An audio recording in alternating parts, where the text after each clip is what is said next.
Madame, Monsieur, bonjour. Les Marseillais exultent, le Barça pleure. Un nouveau sélectionneur pour les Françaises en rugby et un changement de programme en ski aujourd'hui dans l'œil du sport. Avant le début de cette édition, un mot de notre partenaire myfuturegift.com. Merci à eux de nous soutenir. Allez faire un tour, ils proposent de nombreuses idées, cadeaux, déco, mais également des accessoires pour vous remettre au sport. myfuturegift.com avec le code FREEGIFT pour votre première commande afin d'avoir la livraison offerte. Le casque sur les oreilles, le volume au maximum, un verre à la main, l'œil du sport, c'est parti.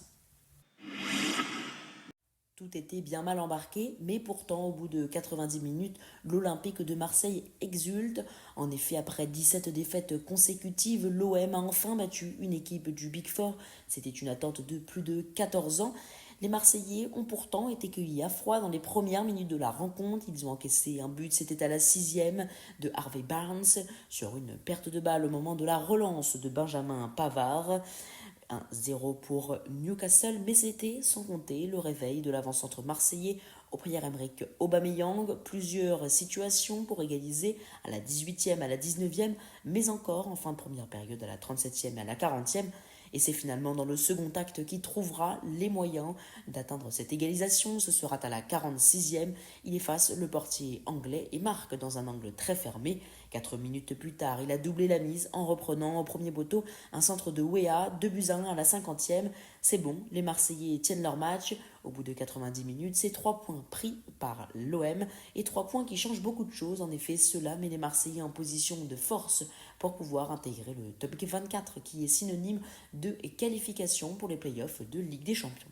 De leur côté, les supporters du FC Barcelone ont de quoi pleurer. Leur équipe a fait beaucoup trop de cadeaux à Chelsea, qui n'a pas eu de problème pour en profiter. C'était mardi soir à Stamford Bridge. Les Blues, qui ont été excellents, ont bénéficié d'offrandes très généreuses de la défense catalane, notamment un contre son camp de Jules Koundé.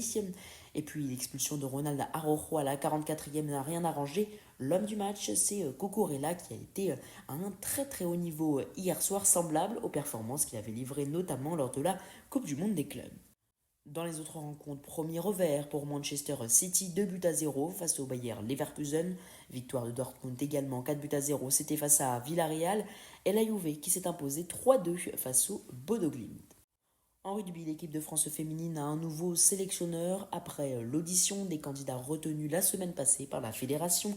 Caroline Suné, l'entraîneur de Bobigny Clémence Gursier, mais également le coach de Romagna Fabrice Riberol. C'est finalement François Ratier qui a été retenu, et notamment pour son expérience, lui qui est double champion de France en titre.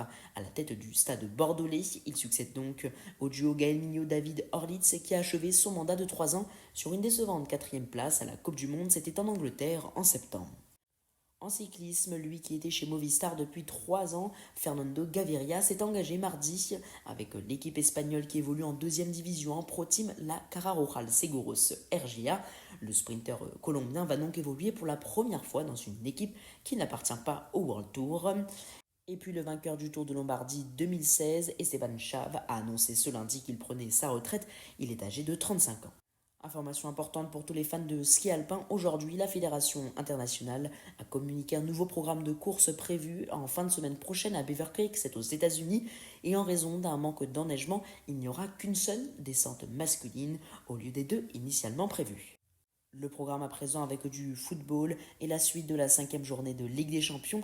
Et le choc ce soir, c'est bien évidemment Arsenal qui reçoit le Bayern Munich, ce sera à 21h. Atlético de Madrid, Inter à la même heure, tout comme Eintracht Francfort, Atalanta, Liverpool, PSV, Olympiakos, Real Madrid, Sporting, Club de Bruges, mais aussi et surtout le PSG qui accueille Tottenham, le PSG qui doit se relever de sa défaite 2-1 à domicile face au Bayern Munich avant la trêve. Les deux équipes qui sont des prétendantes très sérieuses pour le top 8 directement qualificatif pour les huitièmes de finale.